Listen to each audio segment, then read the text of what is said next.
Hello and welcome to our webinar on person-centred supervision. My presentation will probably take approximately 20 minutes, but there will be an opportunity to ask questions following the presentation. So person-centred supervision, whatever you call it, whether it's supervision, one-to-ones, job consultation, it can come with some negative connotations and can sometimes be viewed as being a punitive exercise. Have you ever felt like you were facing this kind of expression in supervision? Or as the person you've been supervising perceived you to look like this? Sometimes it can feel like we're entering into a verbal wrestling match. However, as members of a team, supervision is an essential component for ensuring that everybody is facing the same direction and travelling in that same direction, but it doesn't always feel like that. Achieving your supervision to-do list is always a brilliant feeling. Again, the experience must be much more than a list of tasks in order to get the best out of people and ensure that they're a fantastic resource to people who use your services, the team and the organisation.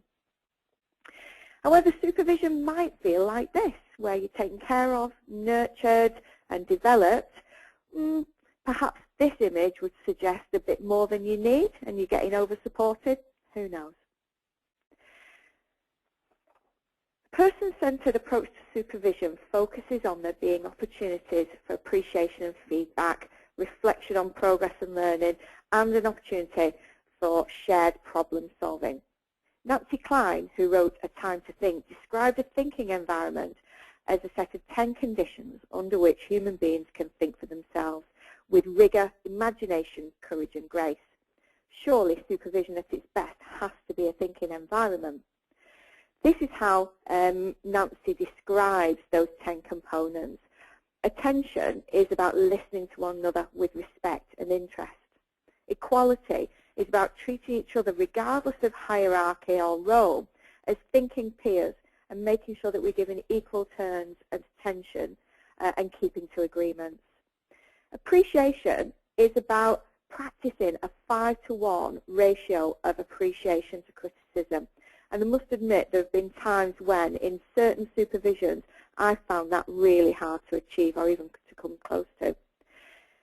Ease is about offering the freedom from rush or urgency so that the time that that person has feels like it's being used really well. Encouragement is about moving beyond the sense of competition that may be around. I don't know about you, but I'm a really passionate person, so there have been many times when in a supervision session I've felt overwhelmed by my feelings, so I may have been up close to the edge of tears or I've been really, really angry. The feelings part of creating a thinking environment is about recognising this and allowing time for sufficient emotional release so that thinking can be restored. Information is about ensuring that we've got a full and accurate picture of reality, particularly before we make any decisions. Place is about creating a physical environment that says that you matter. And diversity is about ensuring that we add quality because of the differences between us. Removing limiting assumptions is about using incisive questioning to ensure it frees up thinking and creativity. Throughout the supervision process that we use, we refer to and pay attention to what I like to call the 4 Ps. So we're thinking about purpose, people, process and progress. So what do we want to achieve through supervision? How do we work together? How do we develop agendas together? And how do we review our progress? So why is supervision so important? Why do we have it? What are we hoping to achieve? From a professional perspective, Toni Morrison says that supervision is the process in which one worker is given responsibility to work with another worker in order to meet organisational, professional and interpersonal objectives. So one of the things we need to do is begin by clarifying what we hope to achieve with supervision. But from the world of business, Buckingham and Kaufman provided 12 questions that if you can say yes to, will demonstrate how well supported staff are. Now this is based on extensive research and comes from a book called First, Break All the Rules. Although there were 12 questions, some of these directly relate to supervision, and these are the ones that I like to think about in relation to that. So, do I know what's expected of me at work? Do I have the right materials and equipment I need to do my work right? At work, do I have the opportunity to do what I do best every day? In the last 7 days, have I received recognition or praise for good work? Does my supervisor or someone at work seem to care about me as a person? And at work, do my opinions count? How we would use these is ask these of ourselves initially, and then think about, well, what would the people I supervise be answering? Would that be a yes, a no, or somewhere in between? So continuing to think about what we're trying to achieve, well, a good supervision matches gifts and talents at work, and it reinforces your accountability, but ensures that you're creative and using your own initiative as well. It allows for appreciation and building on that, and giving really good, clear, specific feedback about performance. We should be continually learning and developing within supervision as well. It supports a learning culture and really encourages us to problem solve together and share decision making. It demonstrates valuing contributions and ensures that people feel supported and connected to the purpose of the team and organisation. So there are different ways of clarifying what we're hoping to achieve. You could create a purpose poster or a success poster, or agree a purpose statement. I really like how an organisation did their purpose poster. This was a small part of it that used the old Martini advert to articulate what they thought successful supervision might look like. And I really love the anytime, any place, anywhere ambition here. The next thing we need to think about is people and figure out how we're going to get the best out of one another. In one local authority that I've been working with, there'd been a historical consensus that staff saw supervision as a platform for being told what they needed to do and told off if they didn't do it. The senior managers attended person-centered supervision training as part of their intention to create a person-centered organisation. And they really wanted to change this historical perception. So they developed a supervision donut for managers that clarified their roles and responsibilities. So what were the core responsibilities around supervision? Where could they use judgment and creativity around supervision? And was there anything that was not their responsibility? This really helped people who were less confident or had learned how to give supervision from the style of their previous supervisors to really change their approach. But it also ensured that they had loads of opportunities to use their initiative as well. Innovative organisations are using staff one-page profiles within supervision, asking what's working and what's not working in relation to what matters to them, and what does good support look like from the perspective of the manager and the staff member. I remember having a one-to-one session with Helen, who, although she wasn't my manager at the time, still wanted to ensure that we're paying good attention to supporting one another well and being a great resource to the organisation. And she asked me if I was getting enough opportunities to question decision-making, as she was aware that this was on my one-page profile. This didn't only help us to check out whether I was getting enough of what mattered to me at work, but it also showed me that a one-page profile can help to shape some of the supervision agenda. There's a great cycle that we can think about around supervisions or any meetings, and a good supervision isn't just about what happens within that hour or couple of hour session that you might have every 4 to 6 weeks. It's also about what happens before, during, and after. So I'm going to take you through the before, during, and after cycle.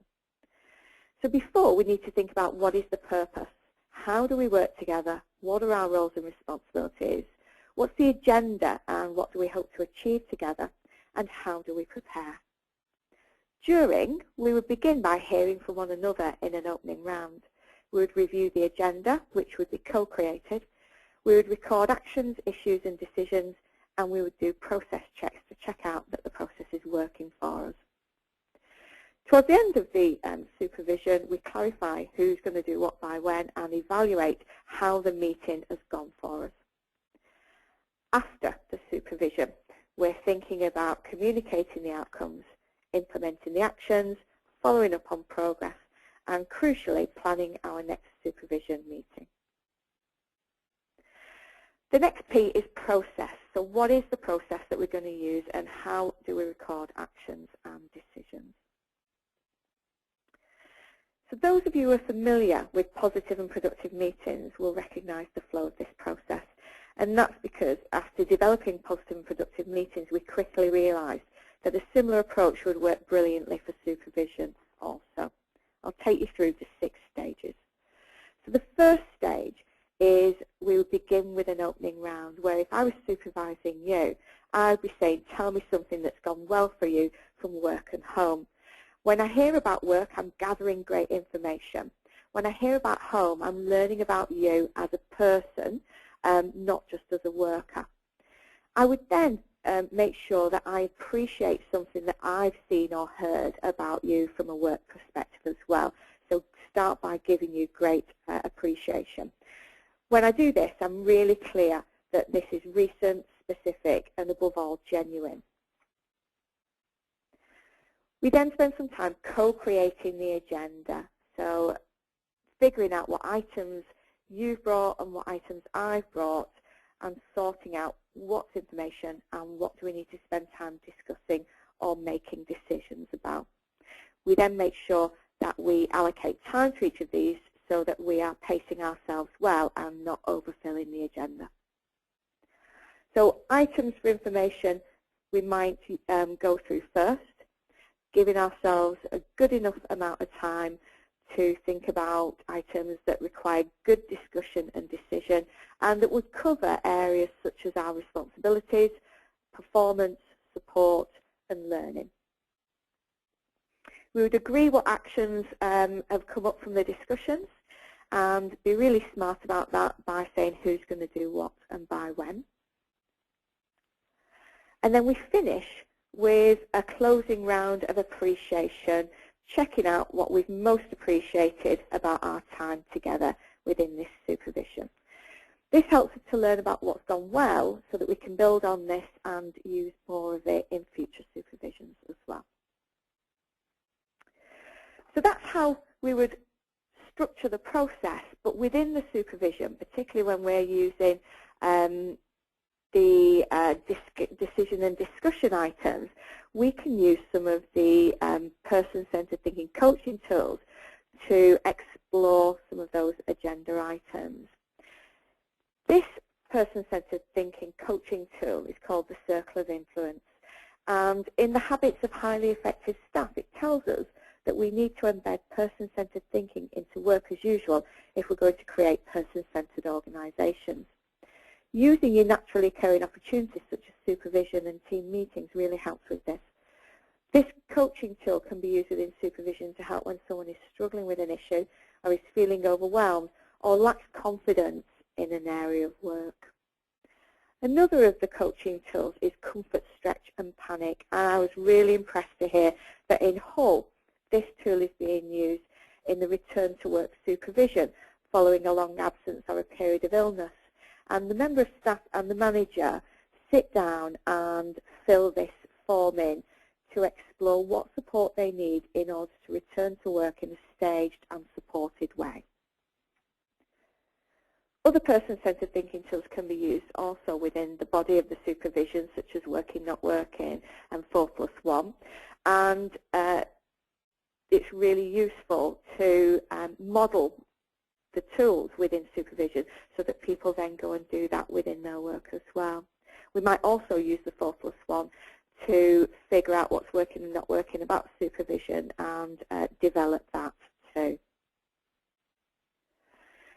So approaching supervision in this way really helps us to move away from one-sided agendas, people being passive attendees in the process and the experience feeling punitive, to an approach that creates opportunities to share learning, move forward on outcomes and for people using services, for the team and the organisation, and to get the best out of one another as a resource. And I just want to finish with some reflections from a manager I did some work with around supervision called Carolyn. Carolyn managed quite a large staff team. She had about 16 people in one team, and she'd really struggled to counter the general belief that supervision was merely an opportunity for a telling off and that it was of little use or value. And this was a historical perception. It wasn't something that Carolyn had been involved in. So I spent some time with Carolyn coaching her around person-centered supervision, and she went away and implemented the process that I've shared with you today. After implementing it, she kind of did some reflection and said that she realized that her previous approaches hadn't always been 100% person-centered, and that the content of supervision often focused on policy and procedures rather than helping staff understand where they fit within the vision and direction of the organisation, how their roles were needed to change over time, and how their supervision is linked to the outcomes of the people who use their services.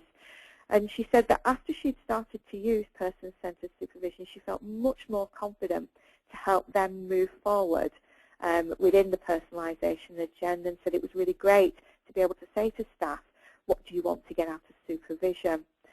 She concluded that supervisions were much more meaningful and productive as a result of changing the process. So that's all that I have for you today, and I want to give you an opportunity now to ask questions.